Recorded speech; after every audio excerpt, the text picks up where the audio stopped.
Assalamualaikum warahmatullahi wabarakatuh. Alhamdulillah Bapak Ibu, jumpa lagi di seri panduan aplikasi era PAUD kurikulum merdeka berbasis VXL VBA. Di langkah yang kedua ya, ini merupakan lanjutan dari langkah yang pertama, di mana di langkah yang pertama kita sudah membahas cara mengekstrak file, cara menginstal font, kemudian dan juga cara untuk mengunblock aplikasi sehingga bisa berjalan dengan baik. Nah, kita lanjutkan di langkah yang kedua, yaitu cara login, kemudian memformat database pertama kali, dan mengisi menu-menu data yang tersedia. Mulai dari data kelas, data siswa, input nilai, input periodik, nilai ekstrakurikuler. Sisanya nanti di langkah yang ketiga. Nah, sebelum kita berlanjut pada prakteknya, Bapak Ibu, terlebih dahulu ada yang ingin saya sampaikan, ini yang perlu dicatat ya. Yang pertama, Bapak Ibu, apabila Bapak Ibu ingin menjalankan aplikasi atau melakukan login, maka Bapak Ibu harus menjalankan aplikasi dari folder yang sudah diekstrak di langkah pertama. Ya, sekali lagi. Jadi untuk menjalankannya Bapak Ibu cari lagi folder yang Bapak Ibu simpan aplikasinya dan jalankan dari folder itu. Nah, kemudian Bapak Ibu setelah bisa login, nanti silahkan lakukan format. Ya, jadi bagi Bapak Ibu yang pertama kali menerima aplikasi kemudian sudah bisa login, maka langkah berikutnya adalah melakukan format database, karena di dalam database yang saya kirimkan kepada Bapak Ibu itu merupakan contoh. Maka sebelum di input data-datanya, maka harus di format database terlebih dahulu. Jadi Bapak Ibu sekali lagi ya, setelah berhasil login pertama kali, data yang ada di aplikasi itu adalah data contoh, maka Bapak Ibu silahkan lakukan format terlebih dahulu sebelum mengisi yang lainnya. Nah, setelah Bapak Ibu melakukan proses formatnya ya, cukup satu kali saja. Nah, setelah diformat semuanya selesai, silahkan diisi semua sesuai dengan data dan petunjuknya. Baik, langsung saja Bapak Ibu kita buka aplikasinya. Nah, seperti yang di awal tadi, untuk menjalankan aplikasinya Bapak Ibu, tinggal Bapak Ibu cari di mana folder aplikasinya disimpan. Dibuka foldernya, kemudian jalankan aplikasinya. Di sini contoh Ekumer V1 Rep 5. Kita double klik saja seperti ini. Oke, kemudian saya masukkan username dan password. Kemudian klik masuk. Nah, ini dia Bapak Ibu tampilan dari versi 1. Versi 2 ya. Versi 1 juga sama Bapak Ibu, yang membedakan hanya ada di ekstrakurikuler saja ya. Jadi kalau di versi 1 tidak ada ekstrakurikuler dan tidak ada upload foto. Baik, ketika Bapak Ibu pertama kali masuk seperti ini, semua datanya masih contoh, langkah berikutnya adalah setelah login, Bapak Ibu melakukan proses reset data ya, reset data ataupun memformat data. Bapak Ibu pilih di menu sini, di menu ember ya, di menu ember Bapak Ibu diklik saja menu embernya seperti ini. Selamat datang raport PAUD kurikulum merdeka bagi seluruh jenjang pendidikan PAUD. Untuk yang pertama kali ya menggunakan, silahkan lakukan format database. Jadi yang ini kan datanya semuanya hanya contoh. Nah, sebelum Bapak Ibu menginputkan data, silahkan format terlebih dahulu. Klik tanda menu ember ini ya, recycle, kemudian klik format. Maka data semuanya jadi kosong. Nah, baik, sekarang Bapak Ibu, langkah berikutnya adalah kita menginputkan data sekolah dulu ya. Pilih menu pengaturan. Pilih pengaturan, masukkan NPSN misalnya 5656. Jenjangnya misalnya kita pilih KB atau TK ya, TK saja, TK. Kemudian status akreditasinya misalnya A, kabupaten misalnya apa ya, Jakarta lah contoh.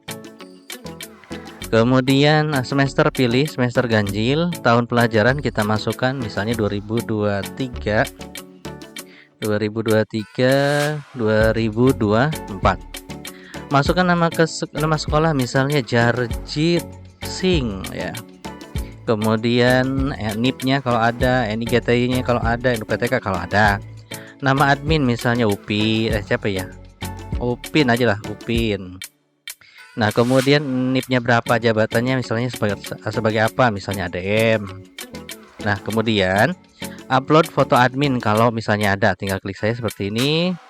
Kemudian pilih foto ya, pilih fotonya misalnya ini. Kemudian logo sekolah, Bapak Ibu guna klik untuk mencari logo sekolah. Saya contohkan saja image-nya yang logo Dapodik ya, yang ini saja nih. Ini saja, kemudian klik OK. Dan untuk Bapak Ibu untuk fotonya ini ya harus berekstensi JPEG ya. Kalau sudah, pilih update seperti ini. Nah, maka fotonya berubah, datanya juga berubah. Langkah berikutnya, setelah Bapak Ibu mengatur data sekolah, kita isi data kelas. Pilih menu data kelas, masukkan kelasnya misalnya kelompok ya, kelompok A. Gurunya siapa? Misalnya Meme. Oke, Meme. NIP-nya berapa? Kalau ada diketikkan, kalau tidak ada klik tambah saja seperti ini.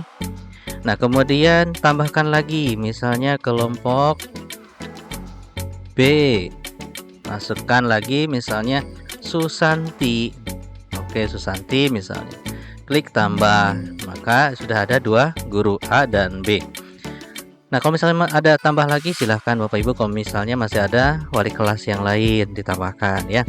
Kalau mau menghapus bagaimana, tinggal pilih saja salah satu datanya. Misalnya kita akan menghapus Susanti, di double klik nama Susantinya seperti ini, kemudian diklik tanda silang, maka hilang. Kita balik lagi, kita tambahkan lagi kelompok B. Untuk ininya adalah misalnya siapa ya, Ehsan lah, Ehsan. Kemudian tambah, maka pas ya, sudah ada 2 seperti itu. Nah, setelah Bapak Ibu menginputkan data kelas, selanjutnya kita menginputkan data siswa. Bapak Ibu klik data siswa, di sini kosong ya. Kenapa kosong? Karena sudah diformat. Kalau misalnya Bapak Ibu belum diformat, maka yang tampil di sini adalah data-data contoh. Oleh karenanya di awal saya sampaikan, sebelum Bapak Ibu menginput apapun, setelah menerima aplikasi dan bisa login, silahkan lakukan format seperti tadi. Oke? Baik, Bapak Ibu pilih data siswa. Untuk menginput data siswa ini, Bapak Ibu ada 2 metode. Yang pertama adalah manual, satu-satu seperti ini, diklik tambah. Ada juga yang menggunakan sinkron, menggunakan template.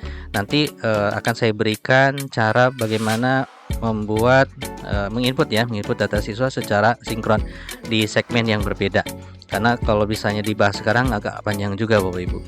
Jadi sekarang saya contohkan yang manual dulu. Nanti yang sinkron akan saya berikan juga. Nah, untuk menambahkan siswa, Bapak Ibu klik tambah di sini, masukkan namanya misalnya siapa ya? Mail. Nah, Mail. Jenis kelamin laki-laki. Agama dipilih, tempat lahir misalnya Malaysia. Atas kita ganti saja misalnya Jakarta lah, Jakarta. Kemudian nah, tanggal lahir kita masukkan, tanggalnya 3 bulan Maret misalnya tahun 2017, kita submit. Kemudian kewarganegaraan bahasa Indonesia, anak keberapa misalnya ke-6. Kelompok pilih, nah kelompok mana dia nih, adanya di kelompok A ya, sama si Meme misalnya. Ini untuk wali kelasnya. Untuk nomor WA silahkan ditambahkan ya. Oke, kalau tidak ada tidak apa-apa. Kemudian upload foto, kita klik di sini upload foto. Oke, misalnya kita ambil yang mana ya? Ini saja nih. Oke, yang ini ya. Nah, kalau sudah, Bapak Ibu masukkan nomor induk siswa. Oke, kemudian masukkan nomor induk nasional.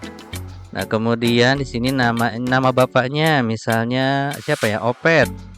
Misalnya. Pekerjaannya petani. Kemudian nama ibunya siapa ya? Susan, gitu. Contoh saja ya. Pekerjaannya ibu rumah tangga dan alamatnya diisi saja, bla bla bla bla bla.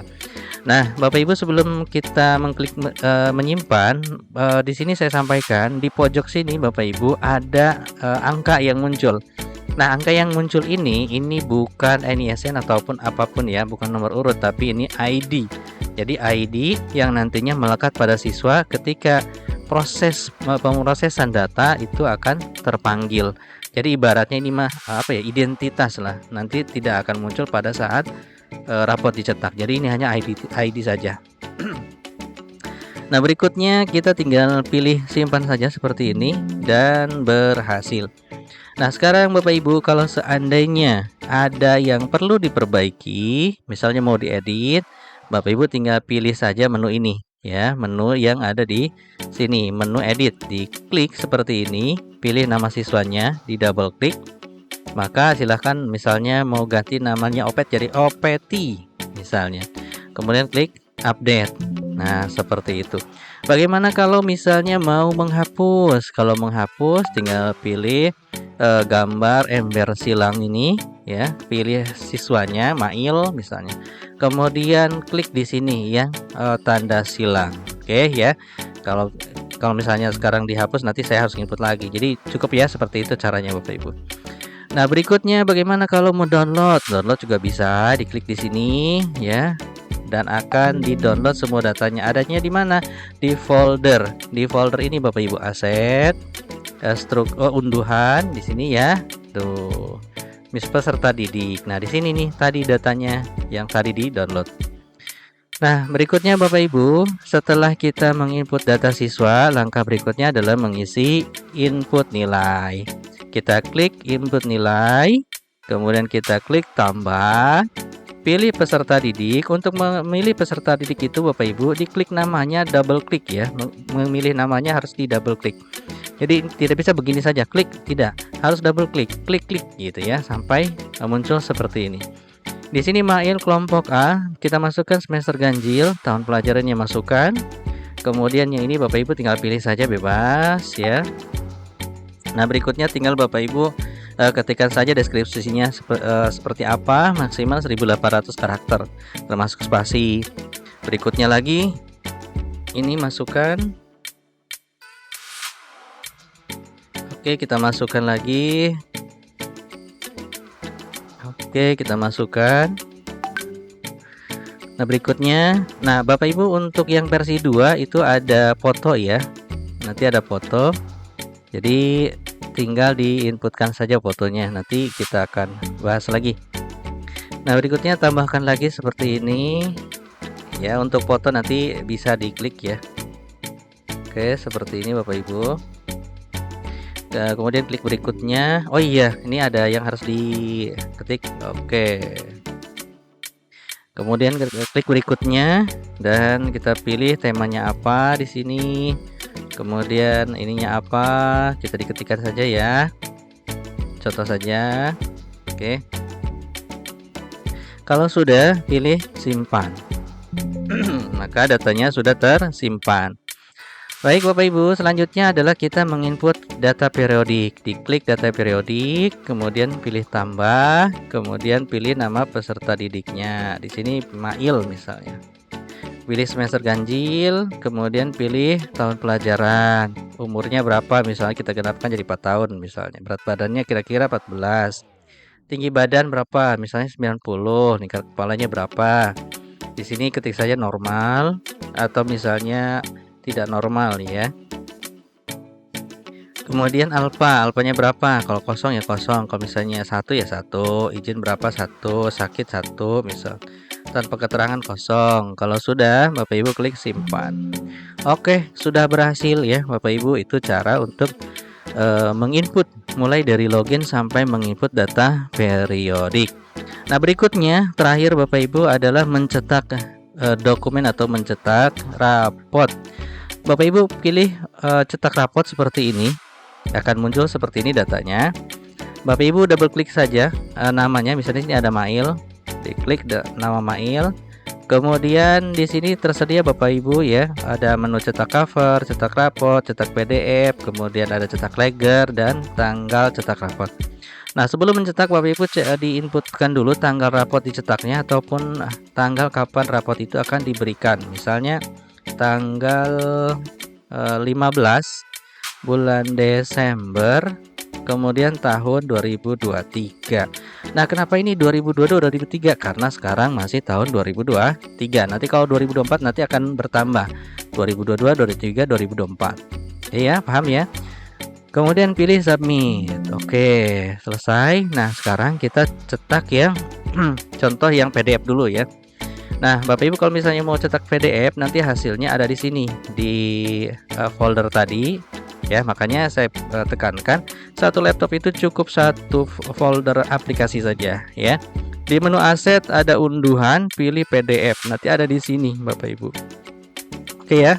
Sekarang kita pilih PDF mau mana? Mau cover apa rapot yang dicetak? Kita pilih misalnya yang rapot. Oke, seperti ini selesai. Oke Bapak Ibu, ini contoh ya. Kemudian kita covernya misalnya. Kita cetak lagi covernya. Oke, selesai. Nah, berikutnya kita coba untuk mencetak rapot secara langsung. Diklik seperti ini. Dan pastikan Bapak Ibu komputernya sudah diinstal dengan driver bawaan dari printernya. Ya, karena kalau misalnya printernya itu tidak diinstal pakai driver, nanti ukuran kertasnya tidak muncul. Nah, Bapak Ibu di sini perlu diperhatikan ada page setup. Ini berfungsi untuk mengatur batas kanan kiri atas kalau seandainya nanti ini terlalu bawah, nanti Bapak Ibu mainkan di sini. Ya, di area ini. Nah, kalau sudah oke mah ya seperti ini misal. Tinggal Bapak Ibu cetak saja ya, seperti itu. Nah, tinggal dicetak langsung. Yang penting Bapak Ibu ininya untuk printernya sudah terkonek seperti itu. Klik saja dan tunggu proses printnya selesai seperti itu. Dan yang terakhir Bapak Ibu, ini menu backup dan restore. Diklik saja, ini berfungsi untuk membackup semua data yang ada di data kelas, data siswa, input nilai, input periodik. Nah, semuanya bisa di backup. Nanti adanya di sini. Di aset, kemudian unduhan dan di backup. Ya, kita contoh ya. Nah, sekarang kita lakukan klik backup. Jadi semua data yang ada di sini diunduh. Nah, adanya munculnya di sini ya. Nah, ini nanti bisa diedit, bisa di copy paste ke aplikasi yang sama ya di AirPod ini kalau misalnya Bapak Ibu memerlukannya. Nah, seperti itulah Bapak Ibu cara ataupun tahapan untuk mengerjakan aplikasi AirPod versi 1. Insya Allah nanti kita akan bahas di versi yang kedua. Terima kasih, mudah-mudahan bermanfaat. Kalau misalnya ada pertanyaan nanti akan saya jawab. Terima kasih Bapak Ibu. Assalamualaikum warahmatullahi wabarakatuh.